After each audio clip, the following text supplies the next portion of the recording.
Drone attack Jammu மட்டும் இல்லை, நம்ம வடக்குல இருக்கக்கூடிய 26 நகரங்கள் மீது முந்தா நேற்று இரவு நடத்தினதை விட நேற்று இரவு சீக்கிரமாக ஒரு 8:30 மணிக்கு ஆரம்பிச்சு கடுமையான தாக்குதல் நடத்தியிருக்காங்க.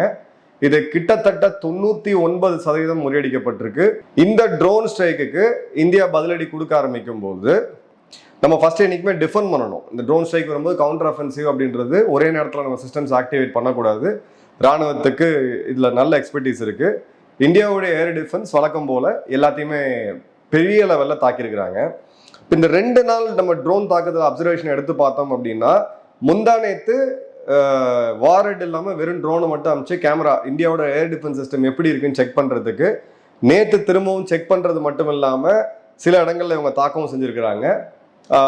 பல இடங்களில் தாக்கல் ஒரு ரஃப் எஸ்டிமேட் எடுத்தீங்கன்னா ஒரு 1000க்கும் அதிகமான ட்ரோன்ஸ் வந்திருக்கு. ஸோ 400லேருந்து இப்போ ட்ரோன் அப்படின்றது தாக்குதல்ன்றது 1000க்கும் அதிகமாக இருக்கு. ஸோ டபுள் எஸ்கலேஷன்லாம் அவங்க போயிட்டு இருக்காங்க. ரொம்ப தெளிவாக தெரியுது. இவங்க கிட்ட துருக்கி கொண்டு கொடுத்த கிட்டத்தட்ட 1 லட்சத்துக்கும் அதிகமான ட்ரோன்ஸ் மற்றும் சீனாவுடைய ட்ரோன்ஸ் இருக்கு. இது ஜம்மு பகுதிகளுக்கு அருகில ஒரு தனி பிரிகேடு, ட்ரோன் பிரிகேடுன்னு இவங்க உருவாக்கி வச்சிருக்காங்க. இது 2-3 வருஷத்துக்கு முன்னாடி இவங்க பண்ணாங்க, நம்ம எல்லாருக்குமே தெரியும் மிலிட்ரி சர்க்கிள்ல. அதை பேஸ் பண்ணி இவங்க ட்ரோன் தாக்குதல் ஒரு பெரிய லெவல்ல அப்படியே இந்த ஹமாஸ் பயங்கரவாத அமைப்போட ஃபுட் பிரிண்ட் இங்க இருக்குது.